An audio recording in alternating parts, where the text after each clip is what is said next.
मांगे मिला परमाणु बम।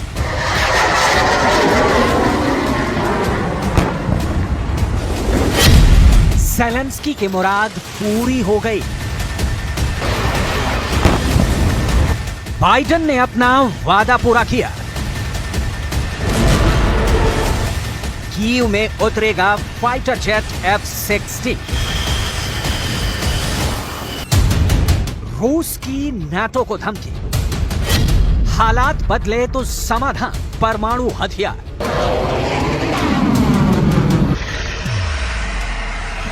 महायुद्ध के माथे पर क्या एटम बम वाले कलंक का टीका लगा है? अगर नहीं तो क्यों बार बार बाइडेन छेड़ रहे हैं परमाणु राग? ज़ेलेंस्की के पास एटम बम गिराने की ताकत वाला फाइटर जेट क्या यूक्रेन के एयरफोर्स बेस की शोभा बढ़ाने के लिए अमेरिका यूक्रेन को दे रहा है? बिल्कुल नहीं। तो अब इंतजार कीजिए उस घड़ी का जब अमेरिका का पावरफुल लड़ाकू विमान F-16 रूस की चौहद्दी को चीरते हुए मॉस्को में दाखिल होगा। F-16 अगर होगा ज़ेलेंस्की के पास तो फिर वो क्यों करें ड्रोन पर विचार? ज़ेलेंस्की का ताजा काउंटर अटैक इस बात का ऐलान करता है कि यूक्रेन अपनी धरती से सिर्फ रूस को भगाने के लिए ही नहीं लड़ रहा, अब वो क्राइमिया के लिए भी लड़ रहा है, जिस पर रूस ने 2014 में कब्जा कर लिया था।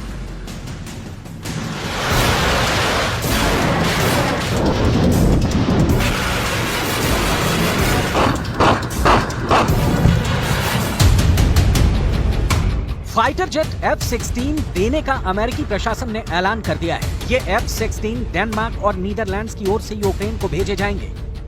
अमेरिका कुल कितने F-16 फाइटर जेट यूक्रेन को देगा, इसकी संख्या साफ नहीं है।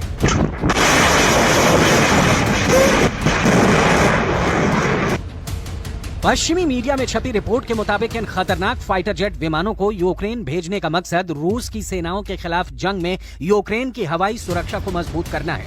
ये हवाई सुरक्षा क्या सिर्फ डिफेंसिव ही यानी रक्षात्मक होगी? इसकी गारंटी कौन देगा? F-16 की शक्ति से लैस होने के बाद ज़ेलेंस्की को कायदे में बांध कर रखना मुश्किल होगा।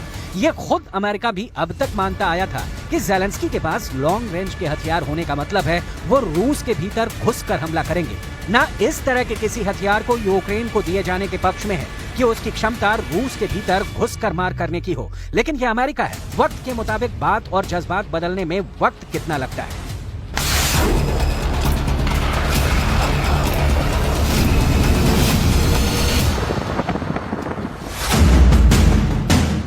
अमेरिका अब ज़ेलेंस्की को F-16 जैसे फाइटर जेट देने जा रहा है। F-16 को स्क्रीन पर आपने भी कई बार जरूर देखा होगा, लेकिन आज F-16 की ताकत की बात नहीं, इसकी कमजोरी की करेंगे, क्योंकि रूस के पास अगर इसका काटना हुआ तो युद्ध हफ्ते 10 दिन की बात है।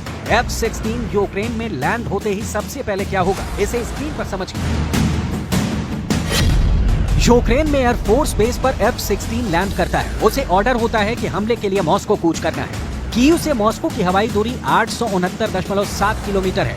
प्राइवेट जेट F-16 की स्पीड है 2000 किलोमीटर प्रति घंटा, तो मॉस्को पहुंचने में इसे वक्त लगेगा आधे घंटे से भी कम। मतलब 29 मिनट में बारूद बिछाने का प्लान तैयार हो जाएगा ज़ेलेंस्की के पास। देखते ही देखते मॉस्को तबाह।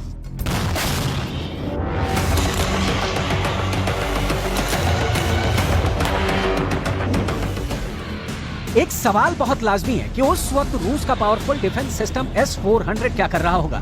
तो इसके लिए आपको F-16 की ताकत की थोड़ी और डिटेल देखनी होगी। F-16 single engine supersonic multi role fighter aircraft है। इसका इस्तेमाल अमेरिका की एयरफोर्स करती है। 1976 से तैनाती के बाद F-16 4600 एयरक्राफ्ट अमेरिका तैयार कर चुका है। करीब 25 देशों में अमेरिका ये विमान बेच चुका है।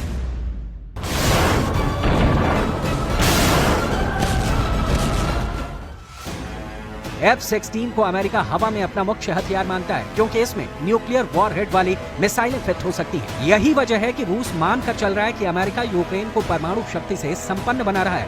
हालांकि ये ठीक वैसा ही होगा जैसे रूस ने बेलारूस में अपने न्यूक्लियर टैक्टिकल वेपन तैनात किए और अमेरिका देखता रह गया। अब बाइडेन यूक्रेन में परमाणु हथियार चलाने वाला विमान तैनात करेंगे और पुतिन देखते रह जाएंगे। अमेरिका के विदेश मंत्री एंटनी ब्लिंकन ने डेनमार्क और नीदरलैंड के विदेश मंत्रियों को भी पत्र भेजा है। ब्लिंकन ने दोनों को लिखा है, मैं यूक्रेन को F-16 लड़ाकू विमानों को देने और योग्य F-16 प्रशिक्षकों से यूक्रेनी पायलटों के प्रशिक्षण के लिए अमेरिका का पूरा समर्थन जताने के लिए ये खत लिख रहा हूँ। यह महत्वपूर्ण है कि यूक्रेन इस समय अपनी संप्रभुता पर चल रहे रूस के हमले के खिलाफ खुद का बचाव करने में सक्षम है। डेनमार्क, नीदरलैंड्स दोनों नेटो के सदस्य हैं। इन दोनों देशों में अमेरिका ने पहले से परमाणु बम वाली मिसाइलें तैनात कर रखी हैं। इन मिसाइलों का मुंह मॉस्को की ओर ही है। पुतिन डेनमार्क, नीदरलैंड्स दोनों पर हमले करने की धमकी देते रहते हैं, लेकिन नेटो की ताकत पर इतराने वाले इन दोनों देशों की सेहत पर कोई असर नहीं होता। डेनमार्क और नीदरलैंड से F-16 लड़ाकू विमानों की यूक्रेन को सप्लाई के पीछे दोनों देशों की कीव से बहुत कम दूरी है। इसे मैप पर समझिए। डेनमार्क से F-16 उड़ान भरता है तो उसे यूक्रेन पहुंचने के लिए जर्मनी के बर्लिन का रूट लेना होगा। जर्मनी भी नाटो का सदस्य है। इसके आगे पोलैंड है और पोलैंड से सटा यूक्रेन है। मतलब पूरे इलाके पर अमेरिका के सहयोगियों का ही डंका है। अब F-16 के नीदरलैंड वाले रूट को समझिए, जिसका रास्ता भी बर्लिन से होकर गुजरता है। इसके बाद पोलैंड की सीमा आती है और फिर यूक्रेन में लैंड है। ज़ेलेंस्की कई महीनों से रट लगाए हुए हैं कि उन्हें लड़ाकू विमान चाहिए, वो विमान जो मॉस्को को करारा जवाब दे सके। लेकिन बाइडेन प्रशासन इसमें हील हवाला करता रहा। अमेरिका की कूटनीति के मुताबिक वो रूस से सीधा युद्ध से बचने की नीति को फॉलो करते हैं। सवाल फिर F-16 अमेरिका के देने के बावजूद रूस से अमेरिका की सीधी टक्कर नहीं होगी। इस सवाल का जवाब F-16 यूक्रेन आने और उसके इस्तेमाल के बाद ही पता चलेगा। उसके पहले F-16 को लेकर रूस में हो रही मीटिंग पर मीटिंग की डिटेल देख लीजिए। रूस के विदेश मंत्री सर्गेई लावरोव ने कहा कि अगर अमेरिका अपने F-16 लड़ाकू विमान यूक्रेन को देता है तो इससे संघर्ष और बढ़ेगा, क्योंकि ये परमाणु हथियार ले जाने में सक्षम है।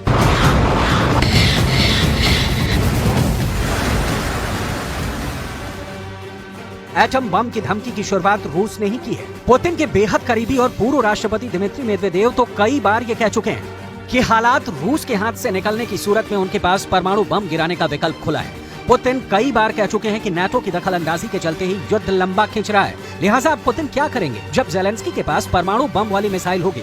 दुनिया के सबसे बेहतरीन एयरक्राफ्ट में से एक होगा F-16।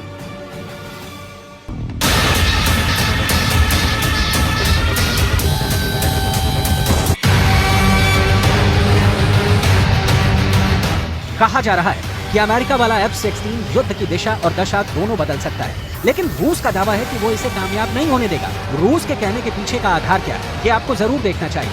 रूस ने दावा किया कि उसने लैपर्ड टैंकों को तबाह किया है, चैलेंजर टैंकों को बर्बाद किया है और F-16 को भी नहीं छोड़ेंगे। अब जरा अमेरिका के F-16 और रूस के Su-53 के बीच की तुलना देखिए कि कौन कितना शक्तिशाली है।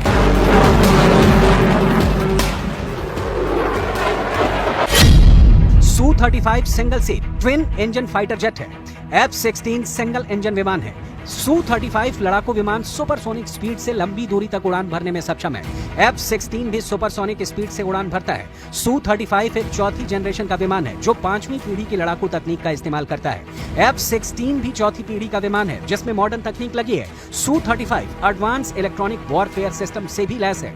F-16 के पास भी इलेक्ट्रॉनिक वॉरफेयर की जानकारी होती है।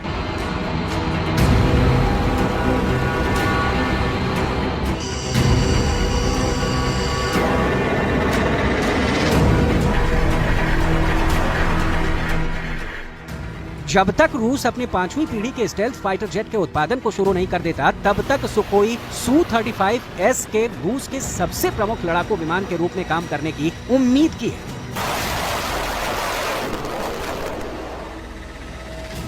रूस का Su-35 भले ही एक स्टेल्थ फाइटर जेट नहीं है, लेकिन इसने रूस को फिर से एक आधुनिक एयरफोर्स की महाशक्ति बनाने में मदद की है। ये F-22 और F-35 जैसे 5वीं पीढ़ी के स्टेल्थ फाइटर के साथ कितने प्रभावी ढंग से मुकाबला कर सकता है, ये फिलहाल अभी साबित नहीं हो सका है।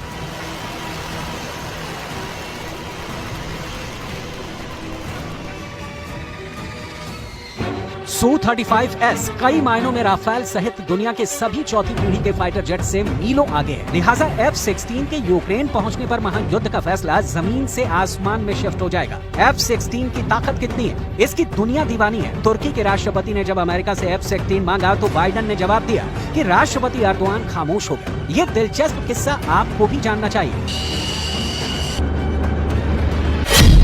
तुर्की ने F-16 के लिए कहा, बाइडेन ने कहा स्वीडन को नाटो सदस्य बनने की राह में रोड़ा बनना छोड़ दे तुर्की।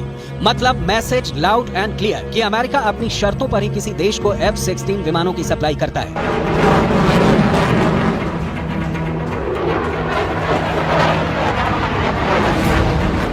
ज़ेलेंस्की के टूटते किले को बचाने के लिए बाइडेन जो संभव होगा जरूर करेंगे और इसका नतीजा होगा कि पुतिन और गुस्सा होंगे, युद्ध और भड़केगा। डेनमार्क और अमेरिका में कई महीनों से युद्ध के पायलटों को F-16 की ट्रेनिंग दी जा रही है। महज 2 दिन पहले ही यूक्रेन के रक्षा मंत्रालय की ओर से कहा गया कि 2023 में यानी इस साल F-16 फाइटर जेट किसी भी हालात में यूक्रेन नहीं पहुंच रहा। यानी इस बार का वसंत और सर्दी यूक्रेन की सेना को बिना F-16 के ही लड़ना पड़ेगा। लेकिन अब खबर आ रही है कि बस कीव में अमेरिका वाला विमान उतरने ही वाला है।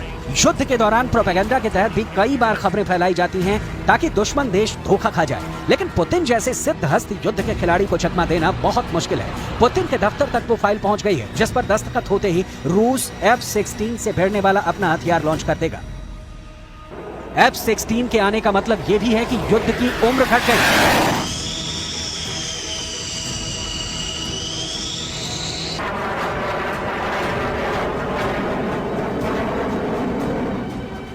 रूस और नाटो के सीधी टक्कर का एक ना एक दिन होना तय दिख रहा है, लेकिन ये टक्कर कब होगी या दोनों वक्त रहते टक्कर को टाल देंगे, ये कह पाना मुश्किल है, क्योंकि इस टक्कर में परमाणु बम जरूर फटने वाले हैं।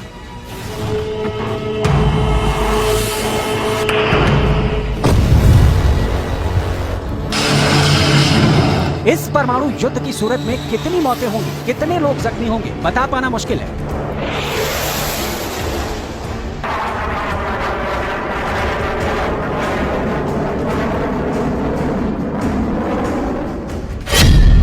न्यूयॉर्क टाइम्स की एक रिपोर्ट के मुताबिक 24 फरवरी 2022 से लेकर अब तक युद्ध में मौत और जख्मी लोगों की संख्या है 5 लाख। रिपोर्ट के मुताबिक रूस की 1,20,000 की सेना मारी गई, 1,70,000 की सेना बुरी तरह जख्मी हुई है। यूक्रेन की अब तक 70,000 सेना मारी गई है। 1 लाख से 1,20,000 की संख्या के बीच जवान जख्मी हुए हैं।